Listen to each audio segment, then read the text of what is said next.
Making a recipe that calls for butter? Make it better with European butter from France.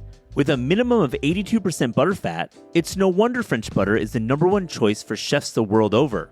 Whether you're whipping up an omelet, sautéing vegetables, or spreading it on toast, the rich, cultured flavor of butter from France always elevates. Be sure to look for Made in France on the label, and for recipes, tips, and tricks, go to tasteeurope.com.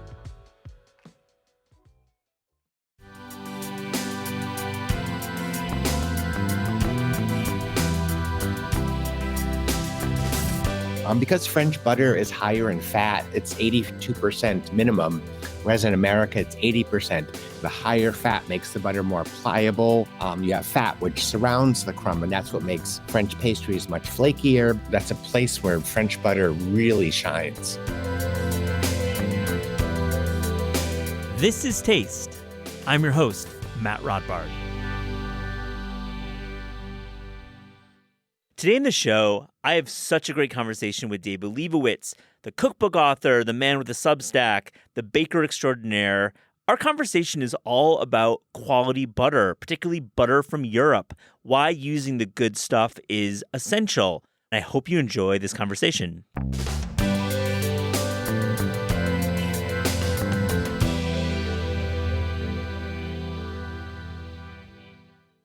David Lebovitz, welcome to This is Taste. How are you doing? Matt, I'm doing great. It's great to talk to you as always. And it's great to talk to you about a subject that I love. Actually, my favorite subject in the world, I think so. Yeah, I love it too. I think butter is foundational in all cooking, or a lot of cooking. Sorry, plant-based cooking, obviously not, but there are good plant-based butters. But we're here to talk about European butter, butter from France, butter from Europe. And I feel like right now, this is a moment when we have to think about quality with our products. And like when you're using products every day, you should think about using better quality products. Well, I think in the last few years, we've gone through a lot. There's been, it's turbulent times, the best of times, the worst of times. And I think what I'm seeing, because I'm in touch with a lot of people, because I have a newsletter and I'm on a lot of social media and so forth, is that people are really looking at products differently now, and they're scrutinizing them more, and they want better products, which is a great thing, because I think, things like European butter from France is a very pure product. It's, of course, delicious, but it's also like a treat. It's something that's an affordable luxury. It might cost a few dollars more than the regular butter at the supermarket, but the experience is so fulfilling that once you start eating the butter, it's hard to go back to just regular supermarket butter. Oh, I mean, I fully agree. And particularly in baking too, where butter plays such a prominent role in many recipes. I think baking is something that we really need to use good butter, right? Well, one thing about, like an Italian friend of mine once said to me, olive oil is not just to keep things from sticking, it's a flavor. And butter is the same way. So pastries are, when you see a baking recipe, often there's a lot of butter in it, shortbreads, tart doughs, and so forth. And especially in France, you get out of the subway, the metro, and you can smell butter. It really is the terroir. It is the perfume of the city. Now, let me ask you, in Paris, you live in Paris and also you travel throughout France. What was your last close encounter with good European butter? Actually, it was interesting because this weekend we went to Brittany for a weekend vacation. And in Brittany, they're famous for their butter. They don't really eat a lot of unsalted butter. They love salted butter. And that's because they eat so much butter that traditionally they salted it to preserve it. And that was in the old days before refrigeration. And nowadays, there's this amazing salted butter in Brittany. We went to a creperie, and they serve this salted butter with seaweed in it. You spread it over your crepes. It was super delicious. Just a wonderful taste. They don't skimp on the butter either. They spread it on lavishly, or, people like to use the word slather when they talk about butter. But it's true in Brittany, they have these buttery pastries at the market like Queen Yaman, Gâteau Breton, which is like a giant shortbread. And that, it's something I bought a big slab of this Gâteau Breton. It's kind of like a pound cake shortbread hybrid in a way. And, it's probably 50% butter, and they use really good butter, and it's so delicious. So that was my last great encounter. I love that memory. And I like the seaweed butter. I mean, what a great way to, when you have premium butter in front of you, to add like a nice flavor like that. What a great one. Let me get your earliest memory of butter.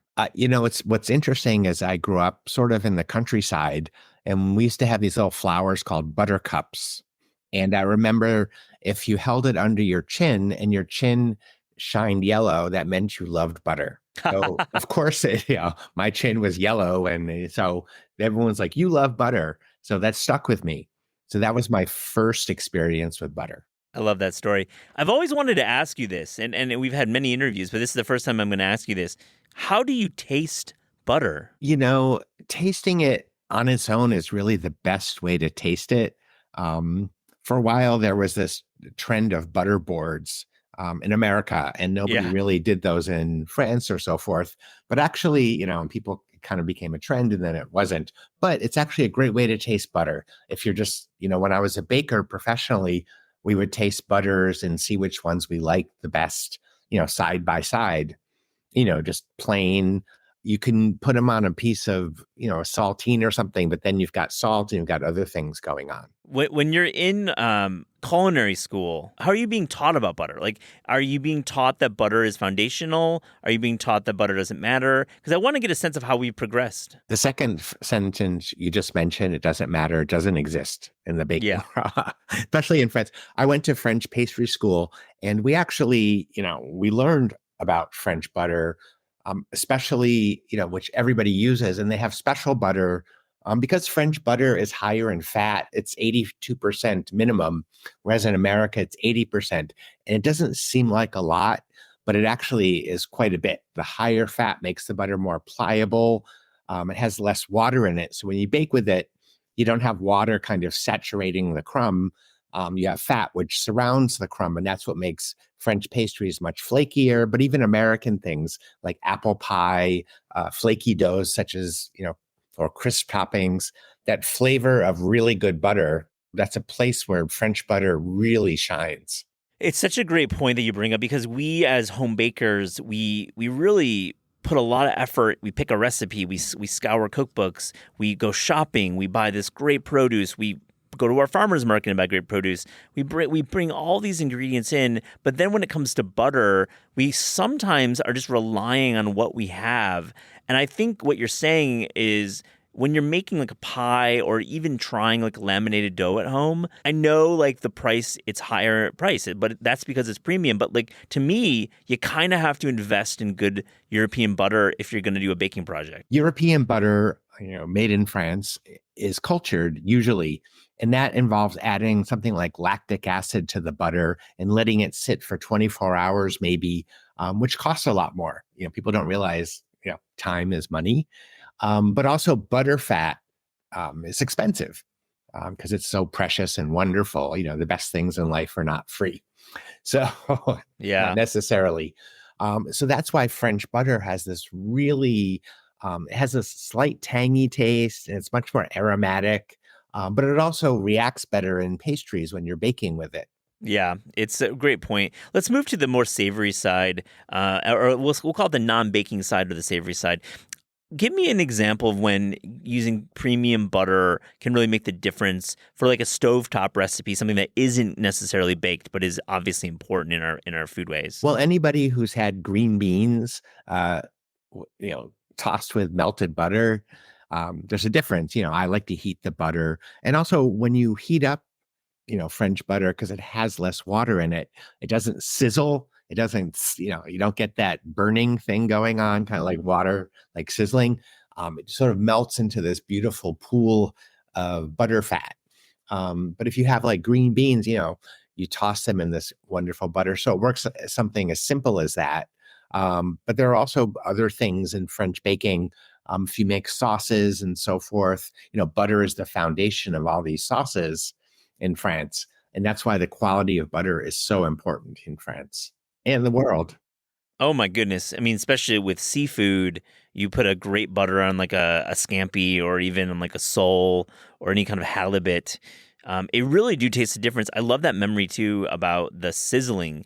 That sizzling isn't necessarily good, is what you're saying. Well, I don't think it's not terrible, but it's messy. If you've ever clarified butter, it's like, oh, it goes through this process, then you end up with something, much richer and better. And that's because you're cooking off this water, you're getting rid of it. Speaking of the savory side, like my favorite thing to do with butter is morning toast. Every morning we have French butter, salted butter on our toast. And for a long time, we were told, don't eat salted butter. It's not good. It's not fresh. It's not good for baking. It's delicious. It's like there's nothing better that I love salted butter. I like to bake with it. The late chef Judy Rogers, who wrote the Zuni Cafe cookbook, she made puff pastry once and she had used salted butter. And I was like, your puff pastry is amazing. She's like, I use salted butter. I was like, oh, okay. I think it's an important point of clarification because I think the general thought in general home cooking how-to content is salted butter is there because it's impure, it's lower quality, they're using the salt to make up for deficiencies. But that's obviously not true at all, especially when you're using good premium European butter. And I have to say, and I won't mention any names, but a friend of mine is a baker. She writes cookbooks, and she was known for her precision about things. And I once talked to her about that. And I said, we've been telling people all along that everything, you have to use unsalted butter in baking. She, I know. It's like, we need to print retractions. It's okay. Well, food changes. You and I are both in the food business. We see what's happened in the last 10 years, the last 5 years, the last 20 years, last 30 years.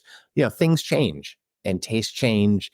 And things that we thought, everyone thought MSG was this terrible thing, and now it's kind of in, and people are making MSG. Great comparison. I love that. Let me ask you about regions. You talked about Brittany, and that's a great region. Are there any other regions where you think butter in France is really a part of the culture? It's a place if we visit there, we should seek out, the butter scene. The butter scene, Brittany's one place, but Normandy is another. And, you don't want to pit the two against each other because they're both very good. But Normandy is very famous for their butter. They have these cows, which are called vache normande, which means Normandy cow. And they have these beautiful markings on their fur. And their milk is especially prized because it's high protein, and it makes especially good butter and cheese. And Normandy is very famous, for its cheeses as well as its butter because of the quality of the cream. So Normandy is a great place to go have butter. I spent a couple of days there with a friend who has a bakery in New York, and we had this butterfat ice cream. And it was like 11:30 in the morning, and they're like, "Oh, well, you guys don't want to have ice cream before lunch?" We're like, "Yep, we do. We'll eat anything." Yeah. Sign me up. I'm good. I'm cool. What a great memory. I love it. Let me get your sense of where in Paris you can buy good butter. You have your newsletter, your Substack is so rich with detail and with recommendations, and I just love reading it every time you publish. Is there like a great couple shops in Paris to buy great butter? Well, probably the most famous one is the Grande Épicerie, which is at the Bon Marché department store. It's a big sort of supermarket, if you will, but very upscale. And they have an amazing butter department. They have all different brands, all different, they have salted. And in France, it's interesting because we have unsalted butter, which is doux, beurre doux, which means soft butter. And then we have demi-sel, which is partially salted. And then there's sel, which is salted. And that has 3% or more salt. And some of the butter in France has little grains of like fleur de sel in it, which is nice when you're eating it in your morning toast with honey. But the Bon Marché, the Grande Épicerie, is a wonderful place. There's a cheese shop called Belver, which it's a small chain in France, and they have raw milk butter, which is quite delicious. But even the supermarket in France, just the regular supermarket, like Monoprix. You go to the butter aisle and it's two huge cases, different butters, and they're good butters. They're not like supermarket brand necessarily butter, which is not necessarily a bad thing either, but they have all sorts of butters at all different price ranges. Yeah, I mean the dairy section in France alone in those grocery stores is amazing, and the butter scene is really quite amazing. I'm going to point out too when shopping in the States, it's important to do some label reading and to look on the package and find "Made in France" or "Product of France." That's like the indicator that this is like really good quality European butter made in France or product of France. And sometimes people they try to finesse it a little bit and hedge a little bit, but made in France will get you there. Well, people often, I've seen this a lot. They use Frenchish terms, and if you look at the label, it's not French. Yeah. So it's important to read the labels, like "Made in France" means it was made in France. Yeah. Made in the EU means something else. It's not bad. It's nothing bad. EU is a wonderful place too, and there's great butter from the Europe. But if you want butter that's made in France per se, make sure it says "Made in France." Doesn't just have a picture of somebody with a beret on it. And there are brands of butter that sound like they're French, but they're not. They're not real made in France products. Yeah. I'm going to close and just ask you, David, let's dig deep here. Give me your favorite memory with good European butter. When I was in cooking school at École Le Nôtre, I was taking classes. You can choose which kind of class you want to take. And I took candy making class. I took cakes, but I didn't take morning pastries, the class, because I didn't want to wake up early. I knew I'd never be a morning baker. But every day we'd come in and those people would have baked all these croissants, all these pain au chocolat, all this viennoiserie, which is what morning pastries are called in France. And they had to give it all away because they were just making, baking and baking and baking. And so you walked into that room and everything was warm and everything had this buttery, not just smell, but when you touched the pastries, they were crisp from the oven. But your fingers were not sticky or greasy, but you could feel the butter in the crust. And you would rip off the bite, the corner of the croissant, that little pointy end with your mouth. And it's, the warm butter, it just exploded. And that's something that's a favorite memory of mine. Oh my gosh. Yeah. I mean, I'm just dying here because, in America, sometimes we don't get quite that experience with the viennoiserie. But yeah. It's very integrated into the French culture. Americans come to France. They're like, oh, why don't we get this at home? It's like, well, you could, but it's not really it's not part of our culture in America to go get a croissant or, pick up fresh bread in the morning. So there aren't the same, it's not the same bakery culture. So it's a good reason to come to France. Yeah. We're getting better, I have to say. Well, there's great bakeries in America. I went to Mel Bakery up in Hudson, New York recently. That place is amazing. But yeah, and we're getting better. But man, there's nothing like walking down the street in any French town and finding your local bakery and having that experience that we all know. I love it. David Lebovitz, thank you so much for joining This Is Taste. Thank you so much for having me on. And it was especially enjoyable to talk about my favorite subject, French butter.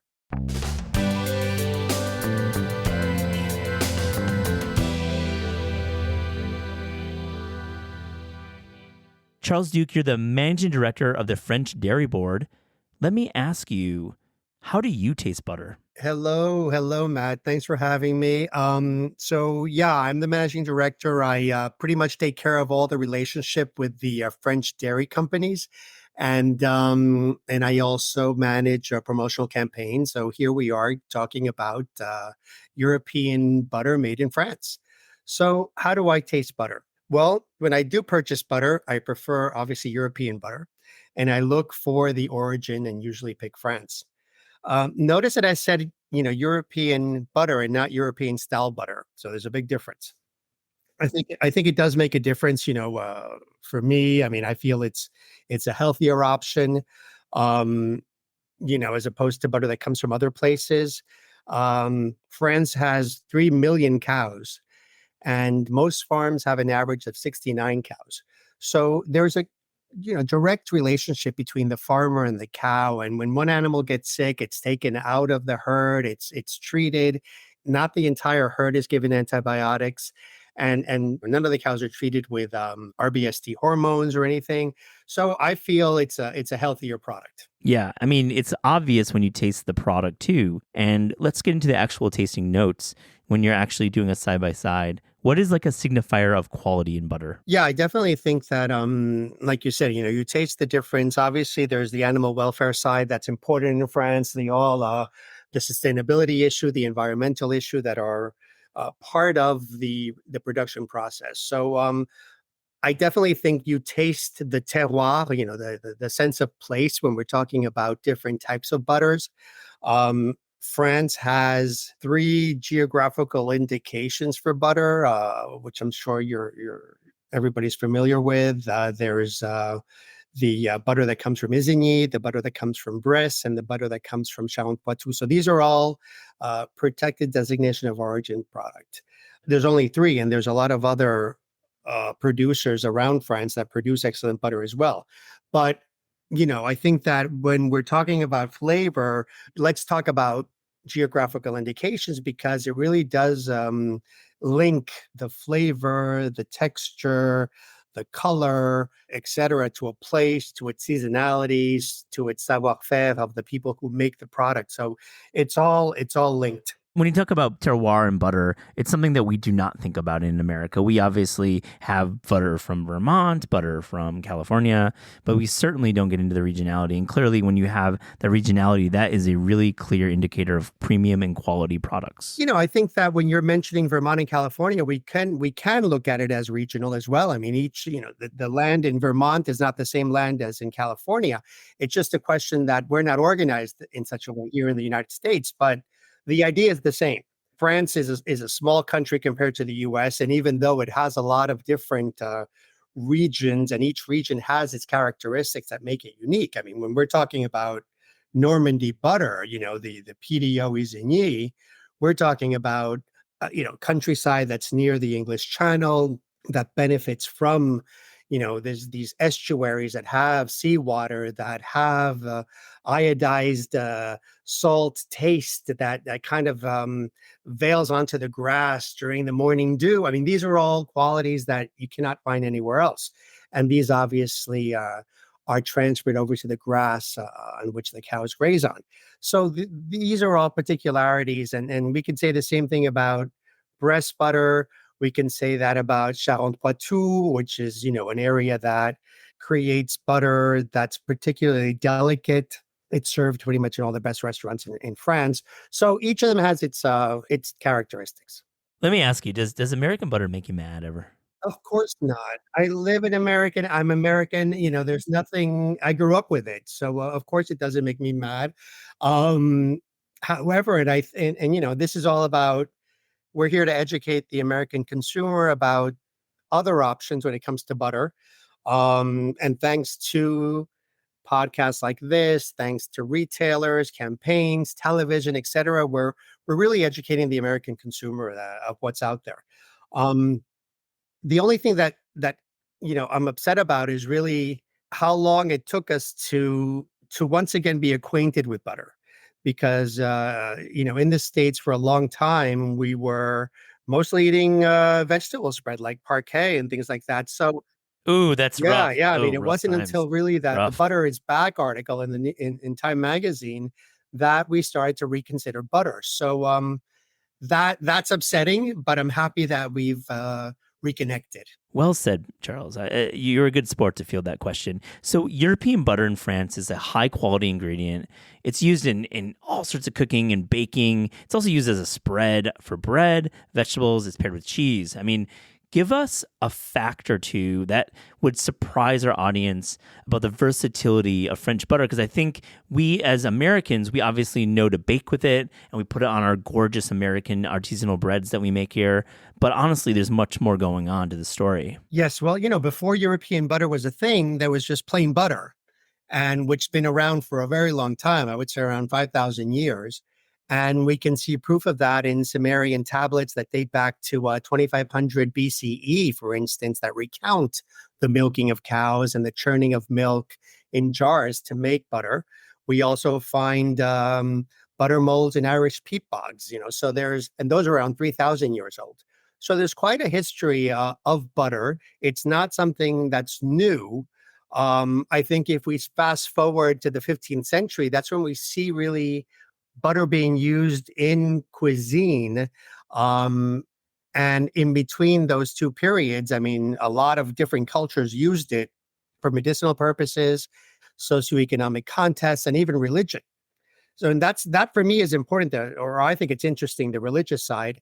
The emergence of butter in the culinary world was partly related to its use on Fridays, Saturdays, and Wednesdays, the days that Christians could not eat meat. So, the church, which banned the consumption of animal fat during Lent, as well as during lean days, ended up allowing the consumption of butter. And so, this dispensation really played an important part in the role of this particular fat then, as it became an everyday staple. So, also looking at butter as an anthropological or societal lens, I think I was thinking about tomorrow being International Women's Day. And it's worth noting that, what women's role in agriculture and in particular butter making is. And obviously, since we're talking about it in France, that's what I'm concentrating on. But in agriculture, women have always been present, obviously, and making cheese, making butter, etc., but they never had a legal status. And it really, wasn't put in place until the 1980s when it started becoming something the government was looking into. And then it wasn't until 2010, really, when women became had the ability to own a farm on their own without depending on their husband. So, I mean, it's a relatively recent happening. But when you take all that into consideration, and historically, women have been making butter from the beginning at home. And then sometimes whatever excess they had, they would sell it at the market. And that would really allow women to bond. It would create culture in the town. It would allow the women to be entrepreneurial. It was a whole part of society, which I think hasn't been discussed sufficiently. And, butter is a great way to show this in society and to show it as a vector of change and progress. Very well said. And I'm glad you brought that up because we don't think about the way gender played a role in producing of products. And I like the way that you brought this really cool fact. It's very smart. I want to ask you, is there like an underrated way we can use butter as kind of a central ingredient? We have a lot of home cooks listening to the show and we're thinking about creative ways. I mean, for me, one is I have a really favorite restaurant in Brooklyn called French Louis, and they always serve radishes with butter, and I think there's a dehydrated olive in there. But I love it so much, and you taste the butter, and they're using premium European butter themselves. So let me ask you, is there something cool that you can think about as a home cook? That's underrated, but also good. I mean, a recent trend that I found here in New York are butter mounds at restaurants that are being topped with spices, with herbs, with fancy salts. There's also compound butters in retail right now that are trending. Oh, yeah. We have, consuming butter with pungent cheeses to tone down strong flavors, as is the case with Roquefort, for instance. They do that in France.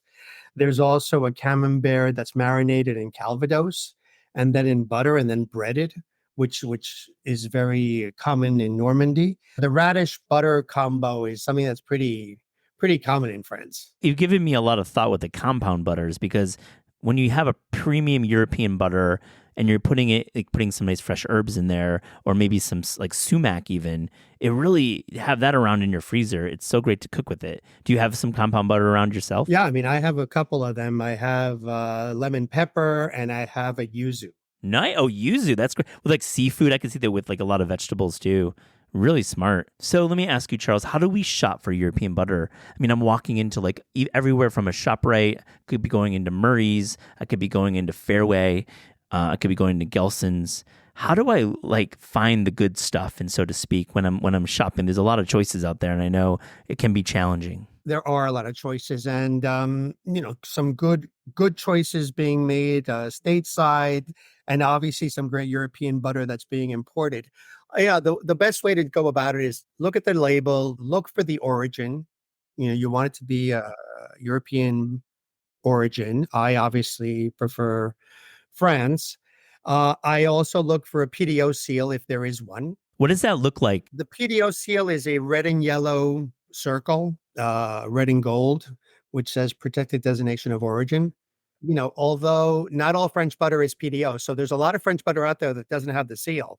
So I would say, look for the origin, and remember that European style butter is not European butter. Right. Key. Make sure to remember that because there's a lot of marketing tricks there. Got to look for European butter Yeah. from France or from other European countries. So Charles, what is your favorite dish to make at home using European butter? You got a repertoire. I know you're a great home cook. We've talked about that. What do you like to make? Well, I'm really no chef, but I do love butter, and I use it, on a daily basis to make omelets, to saute vegetables.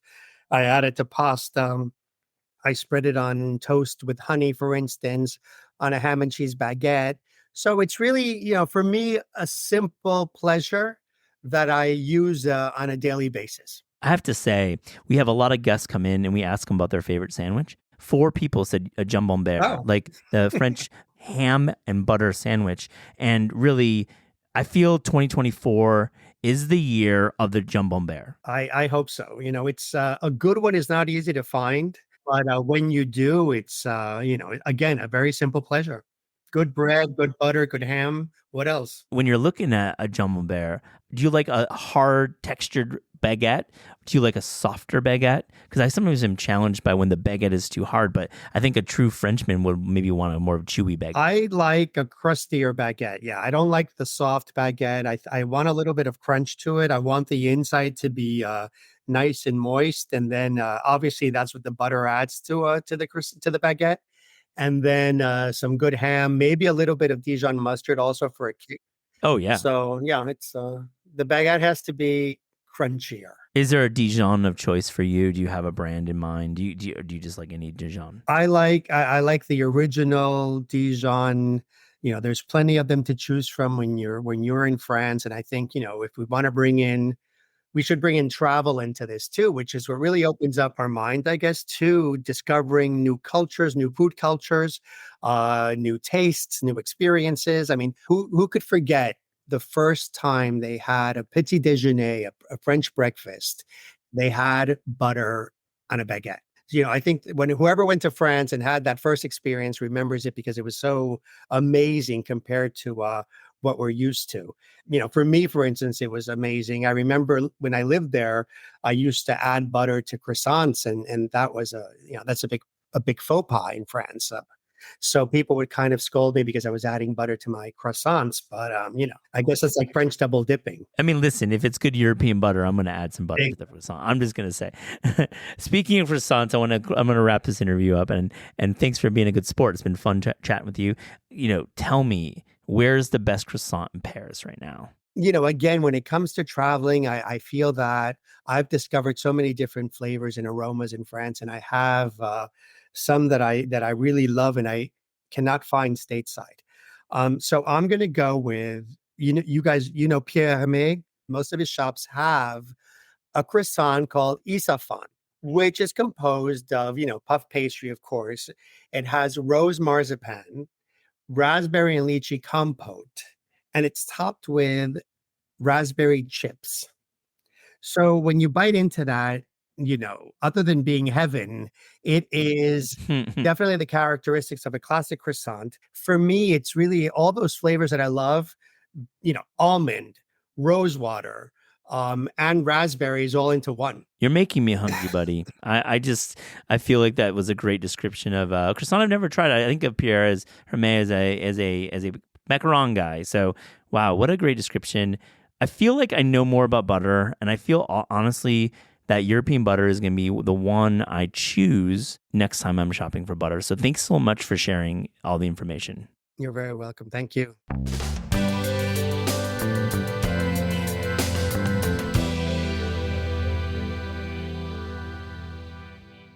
So we've heard a lot from butter in this episode and good European butter. And we really, really, really know from our experts that it's important to choose your butter. But I wanted to get Aliza and Shalea together and talk about some of our own personal favorite ways to cook with butter when butter is good. We'll call it that. Aliza, do you buy this kind of construct? Yeah, absolutely. I feel like the first thing that comes to mind is maybe not a very European application, but grilled cheese I would never make with anything except for butter.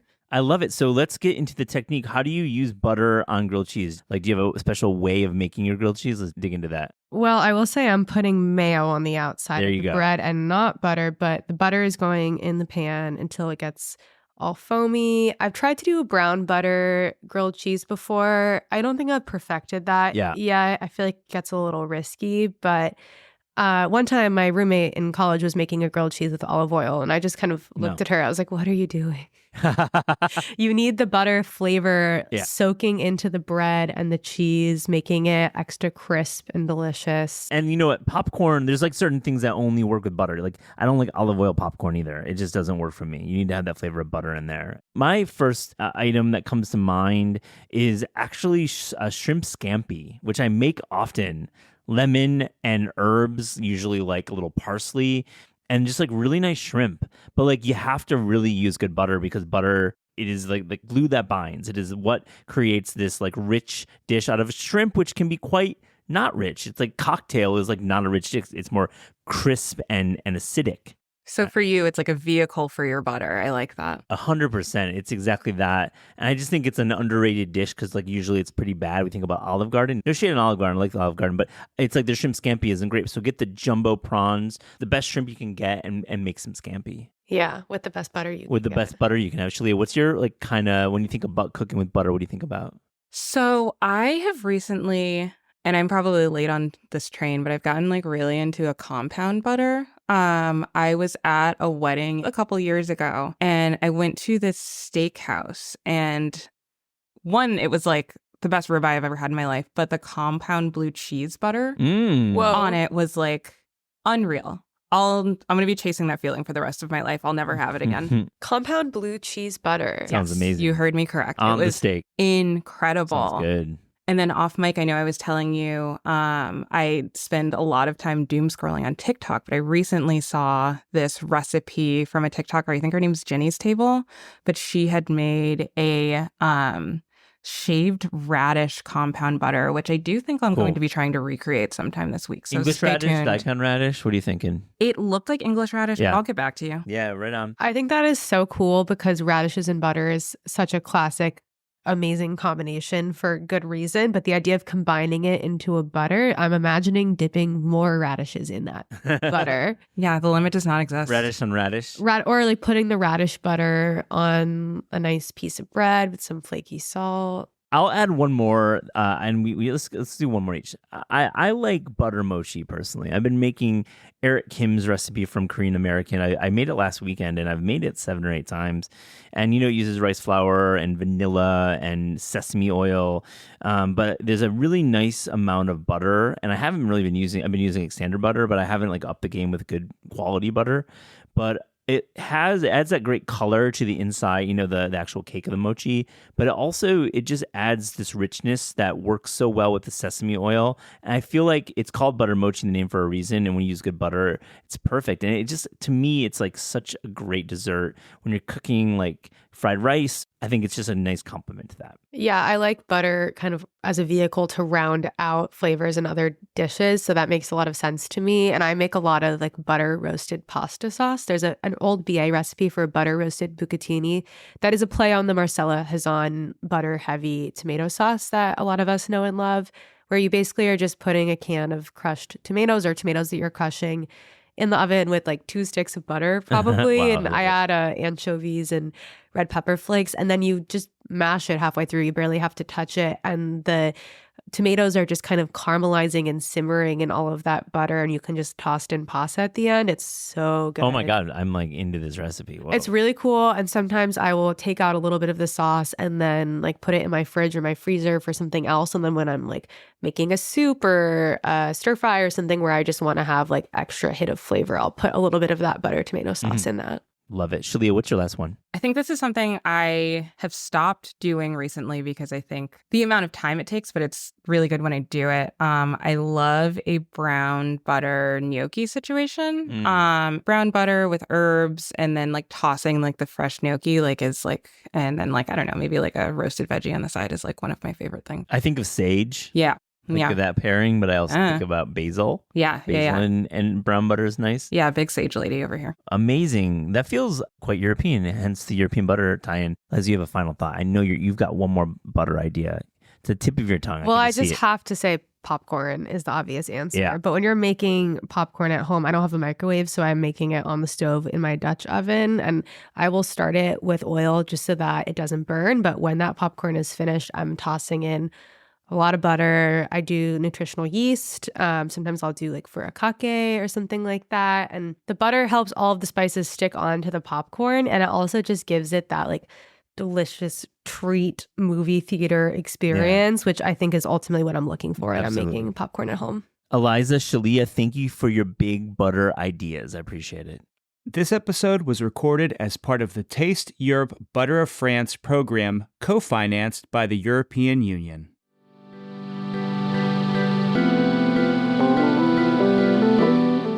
This is Taste is hosted by Aliza Abarbanel and me, Matt Rodbard. The show is produced by Shalea Harris and Pat Stango and edited by Clayton Gumbert. Theme music by Steve Rydell. Visit Taste online at tastecooking.com and make sure to subscribe to our newsletter for updates on all cool things that are happening.